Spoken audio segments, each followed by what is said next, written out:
Hello everyone. Last Saturday हामी सबै टिचर्सहरूलाई VS निकेतन स्कुलबाट पिकनिक लग्नु भएको थियो होइन।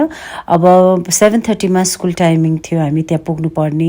म जाँदा अलिकति ढिला भइसकेको थियो, तर पनि सबैजना खुसी भएर होइन हामीलाई वेट गरिराख्नु भएको थियो। म मात्रै लास्ट भने त होइन रहेछ, मभन्दा पछि पनि अरू पनि टिचर्स हुनुहुँदो रहेछ होइन। सो आई वाज ह्याप्पी, म लास्ट होइन योपालि चाहिँ होइन। सो मैले सबैलाई ग्रेट गरेँ, हाई हेलो गरेँ, अनि सबै एक्साइटेड पिकनिकको लागि। यहाँ दिदीहरूलाई पनि दिदीहरूलाई पनि मैले हक गरेँ होइन, ग्रेट गरेँ। ल म्याम, मैले रमी म्यामहरूलाई होइन, भाइस प्रिन्सिपल म्यामहरूलाई मैले सरी म्याम म ढिला भएँ भने। अनि त्यसपछि हामी बसमा चढ्यौँ। 8:15 हामी बसमा छिटो चढेर अब वाउ सो एक्साइटेड, अब जानु पऱ्यो भनेर हामी बस चढ्यौँ।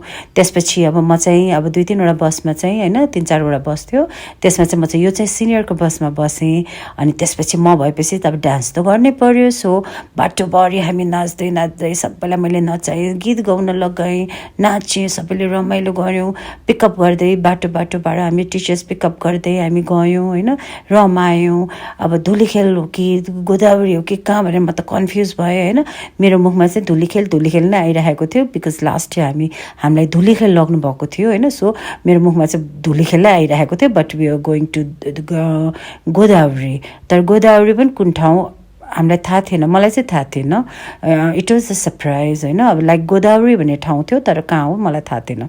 सो तर पनि हामी अब एक्साइटेड, सबैजना वर्षको एकचोटि यसरी रमाइलो गर्न पाउँछौँ होइन, सबैलाई भेट्न पाउँछौँ। सबै टिचर्सहरू बिजी सेड्युल हुन्छ, कोही यता ब्लक कोही अर्को ब्लक हुन्छ, तर यो बेला चाहिँ सबैजना हामी एउटै ठाउँमा हुन्छौँ, सबैजना मिलेर रमाउँछौँ, सबैले एकअर्कालाई साथ दिन्छौँ होइन। अब सबै टिचर्सहरू, यो चाहिँ सिनियर टिचर्सहरू हो हाम्रो होइन। अब म चाहिँ सोच्दैछु अब हामी कहाँ जाने होला त। ल अरू त सेकेन्ड पार्टमा।